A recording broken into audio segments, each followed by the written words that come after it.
Olá, meu nome é Caio César e você está assistindo a sétima semana da nossa pequena jornada no design de interação.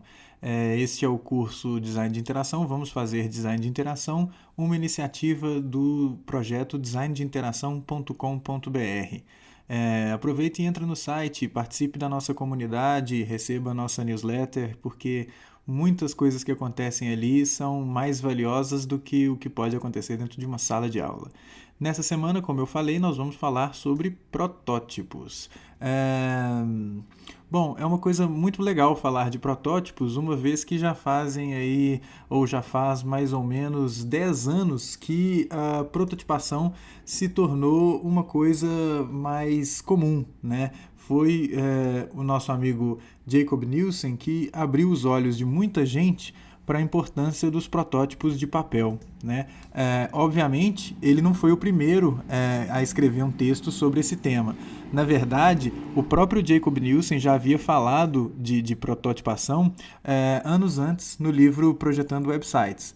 Né? Além disso, quem já trabalhava com desenvolvimento conhecia o termo, e esse é o meu caso, desde o final dos anos 1990, isso na ocasião do livro do Urso Polar, né? O famoso livro do Urso Polar. Né? Mas eu acho que a coluna do Jacob Nielsen ajudou muito a espalhar o termo prototipação e a popularizar essa prática. Né? Em primeiro lugar, porque o texto do Jacob Nielsen chegava de graça para todo mundo via newsletter, né? E esses livros não eram muito populares ainda, né? E naquela época, muita gente assinava a newsletter do Jacob Nielsen para saber o que ia odiar em seguida, né? Porque havia uma grande resistência à usabilidade naquele período. E esse texto acabou surpreendendo muitos designers, porque ele falava uma coisa que os designers podiam fazer, ou seja, o Jacob Nielsen estava indicando uma prática que podia efetivamente melhorar os processos de design, né? Então, soma-se a essa coluna bacana do Jacob Nielsen o livro do Jesse James Garrett, que apareceu no mesmo ano e que ajudou muito a popularizar o termo também. Isso porque também o Jesse James Garrett ele acabou caindo muito nas graças dos designers. E esse livro que está aí, Os Elementos da Experiência dos Usuários, falava de construir protótipos antes de partir para o design visual, né, a parte visual final. Né? E agora chega a minha vez, né, de falar sobre prototipação. Né? E eu não tenho medo de repetir o que todo mundo que já abordou o tema antes falou. Especialmente esses autores que eu citei, eles dizem fazer um protótipo pode representar um ganho enorme para o seu projeto. E os motivos para isso são vários. Né? Em primeiro lugar, falando especificamente de sites e sistemas computacionais com interfaces em tela, hoje a gente tem que tomar esse cuidado, né? Você pode ensaiar como que as coisas vão acontecer em cada momento da interação. Então, você não precisa necessariamente construir uma tela para saber como é que ela vai ser ou para fazer esse ensaio. Você descobre antes, né? E você também consegue verificar se alguma coisa errada no processo está acontecendo. É a mesma coisa de você fazer ou você receber um diagnóstico de uma doença muito grave no início da doença. Né? Aí o tratamento pode ser mais eficiente e mais, o processo todo mais tranquilo. Né? Se você descobre uma doença muito grave quando ela já está no estágio avançado, você não vai ter muito o que fazer. Né? Nesse sentido, todo mundo que fala de prototipação vai reforçar que a gente deve insistir em ter uma versão de ensaio de tudo que a gente vai fazer. E, claro, validar essa versão de ensaio para que os passos seguintes sejam mais certeiros, ou seja, que a gente corra menos risco de errar. Essa é a nossa intenção quando a gente faz um protótipo, né? A gente faz um ensaio. Né? Além dessa função mais voltada para a prevenção de erros, né? Um protótipo ele serve também para que você possa ensaiar e experimentar formatos e caminhos diferentes do comum. Então, é um jeito de você proporcionar inovação e possivelmente gerar um produto mais bacana no final do processo, né? Então, pensando como eu falei, né, em sites, por exemplo, eu acho que a elaboração dos protótipos é colocada, né, ou ela se apresenta como uma excelente estratégia para a gente conduzir o processo de aprovação do projeto junto a um cliente. Querem ver um exemplo? Olha só. Vamos supor que você, ou a sua equipe, ou a sua empresa, né, foi contratado para elaborar um site para um cliente. A primeira coisa que você vai fazer é tentar aprovar junto a esse cliente o projeto de como que vai ser esse site. Os protótipos, eles se mostram excelentes ferramentas nesse momento. Eles começam a se mostrar muito eficientes nesse processo que é também comercial nesse momento. Olha só, na hora de aprovar um projeto, se você mostrar um protótipo de baixa fidelidade e não um layout, né? Os layouts são protótipos de alta fidelidade.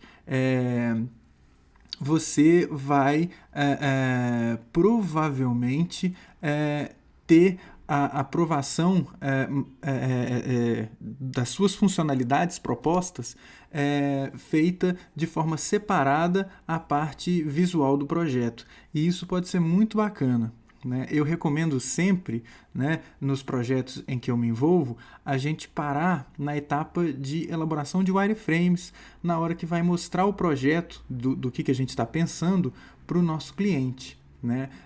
Por quê?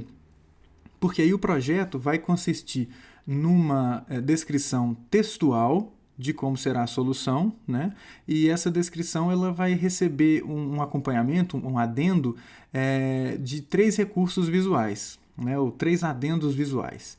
2 desses adendos podem ser considerados protótipos, né? O primeiro adendo que pode ser considerado protótipo é o wireframe, né? O wireframe ele representa o protótipo da tela, né? Claro que você vai fazer não só um wireframe no projeto, né? Você vai fazer quantos wireframes forem necessários para demonstrar o padrão que você estabeleceu para o projeto e também para deixar o cliente a par de como é que a coisa vai funcionar, né? Esses protótipos, como eu já falei antes, eles podem ser construídos, né? São protótipos de baixa fidelidade.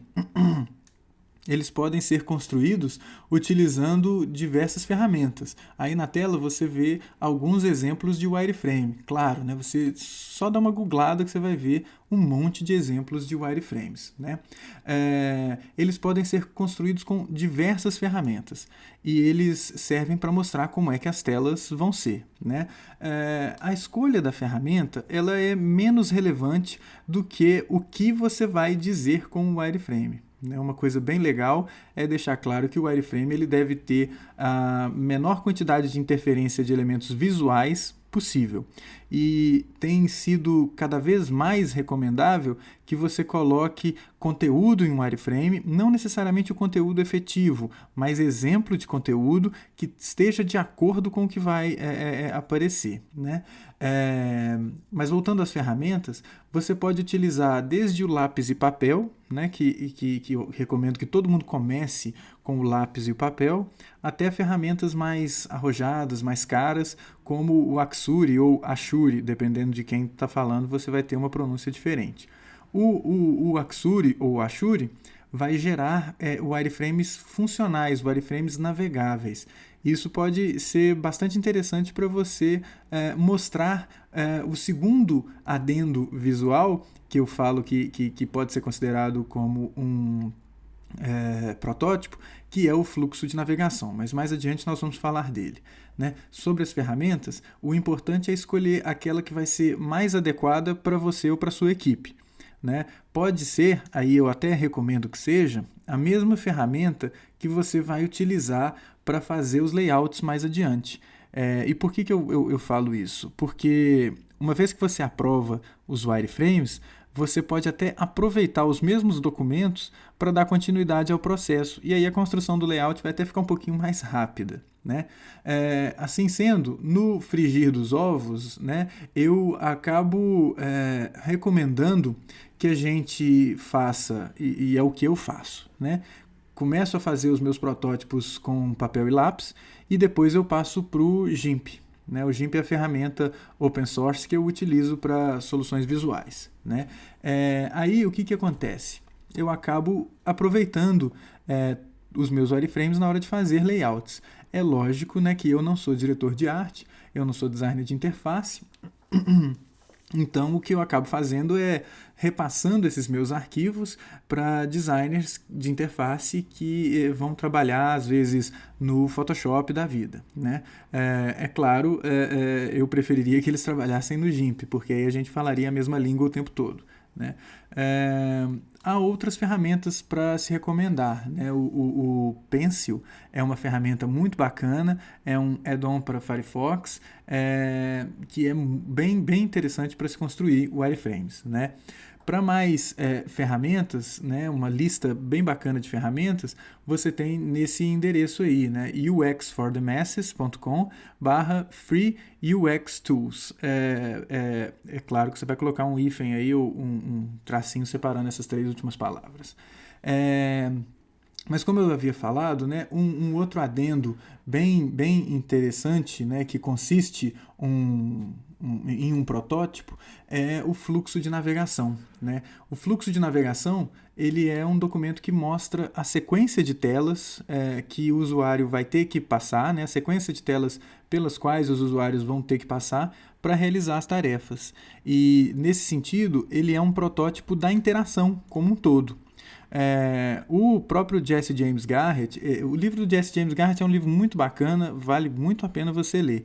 Né? O trabalho da Lívia Labate de ter traduzido o diagrama, lá, o infográfico que resume o livro, foi muito legal e bem preponderante para popularizar o livro dele no Brasil, mas eu recomendo ainda que você busque o livro para uma leitura e para se aprofundar nesse assunto. Né? O livro é Os Elementos da Experiência do Usuário.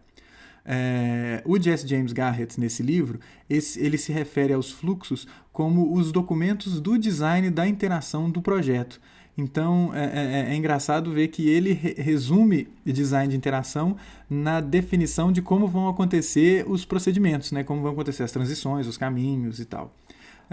Mas fora essa questão de conceito, a gente pode encarar os fluxos de navegação como um protótipo, como um documento de design de interação e como uma maneira de observar as sequências de ações para a realização das tarefas para detectar eventuais problemas. Né? Então, se você não faz isso, esses problemas vão acabar aflorando mais adiante. Né? Então, é muito bacana utilizar dos fluxos de navegação.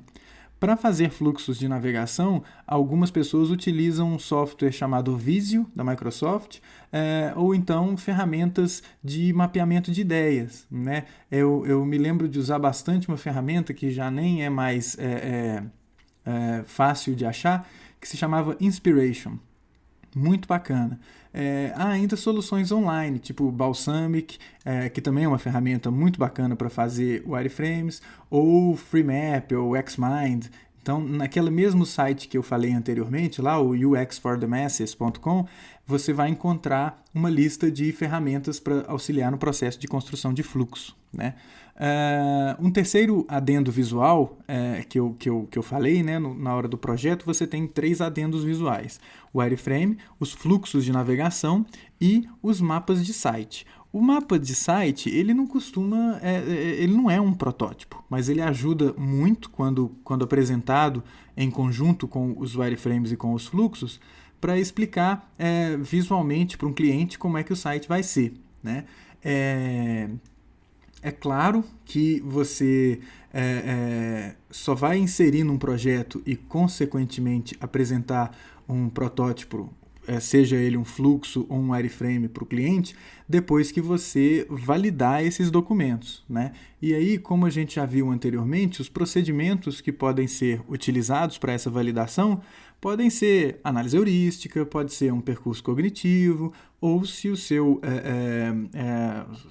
cronograma e sua verba permitirem, teste com o usuário, né? Quando você faz isso, então é onde que eu quero chegar, né? Você separa a aprovação da parte visual, do layout, com a parte da descrição de função e apresentação de funções, aí uma apresentação visual de funções. Quando você faz isso, a minha experiência mostra que a aprovação fica mais fácil, né? Porque você corre um risco menor do cliente reprovar um projeto porque alguma coisa eventualmente no layout o incomoda. E como o cliente ele não sabe exatamente separar as coisas, você pode acabar tendo uma experiência de reprovar o projeto inteiro, e o que realmente incomodava o cliente era o layout, né? Então, no momento em que a descrição e o projeto são apresentados para o cliente, eu acho que vale a pena fazer uma aprovação de wireframe, porque aí você vai ter um ganho de conceito, né, para aprovar o layout em seguida. E na hora que você for aprovar o layout, o cliente já vai ter ideia do que ele pode esperar, né? Então isso é muito bacana, né? E os layouts, por sua vez, eles são protótipos de alta fidelidade, né? Então ele é um novo... O layout é um novo passo, né? Uma evolução do wireframe. O wireframe é um protótipo de baixa fidelidade. O layout vai ser um protótipo de alta fidelidade, né? Eles representam uma sequência, né? E na hora que, como eu já falei algumas vezes aqui nessa minha aula, separar a aprovação do layout da aprovação do resto do projeto pode ser muito bacana, né? Uma outra coisa que deve ficar bem clara é que, além de ser uma representação fidedigna daquilo que vai ser o sistema no final do processo, né, depois que ele ficar pronto, ele também pode ser testado e também deve ser testado, né? Então, nesse sentido, a gente pode fazer da mesma maneira que a gente fez antes com os wireframes. Os testes podem ser feitos utilizando metodologias empíricas ou analíticas. A escolha vai depender do seu gosto e do seu tempo, claro, também do seu orçamento, né? Por fim, eu acho que vale um pouco a pena falar que, além dos protótipos visuais, a gente tem os protótipos funcionais. Os protótipos funcionais, eles representam efetivamente o sistema em funcionamento. Então, é aquilo que você tem quando você está 98% pronto no projeto, né? E fazer procedimentos de validação com eles, né, com os protótipos funcionais, é algo muito importante, porque são os últimos testes que você vai fazer antes de disponibilizar para os usuários. Então, nesse momento, é mandatório, é imprescindível que você faça testes com usuários, né? Você vai fazer também teste de performance, teste de estresse, para verificar o funcionamento do sistema em si, se tem algum buraco, algum furo, né? E eles esses procedimentos costumam nos dar respostas bem bacanas, e se a gente fez outros procedimentos antes, os testes com o sistema já funcionando, né, com os protótipos funcionais, vão retornar menos erros. Então, a quantidade de erros que você vai encontrando ao longo do processo vai diminuindo à medida em que você vai aumentando a quantidade de procedimentos realizados, né? E antes que eu me esqueça, né, nunca, isso aí é um daqueles raros momentos da vida que a gente pode dizer nunca. Nunca deixe para fazer procedimentos de validação só quando você tiver o protótipo funcional. Por quê? Porque se a gente descobrir, volta aquele exemplo da doença, né? Se você descobre uma doença muito grave num estágio muito avançado, não há mais cura, né? Aqui é a mesma coisa. Se você descobre um problema nesse ponto, e é um problema muito grave, muito provavelmente ele não vai ser resolvido da maneira mais efetiva. E aí o resultado vai ser um produto que vai funcionar aquém do esperado, né? Então, gente, eu acho que com isso a gente já contempla um pouquinho o tema dos protótipos, né?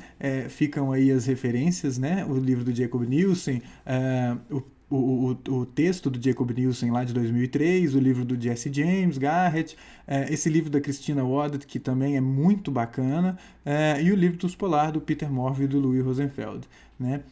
Se vocês tiverem qualquer dúvida ou qualquer sugestão, por favor, não deixe de interagir e conversar, e vamos aprender juntos na nossa comunidade. E, enfim, é isso. Eu sou o Caio César e essa foi a 7ª aula do nosso curso de Design de Interação. A gente se vê na próxima, pessoal. Um abraço.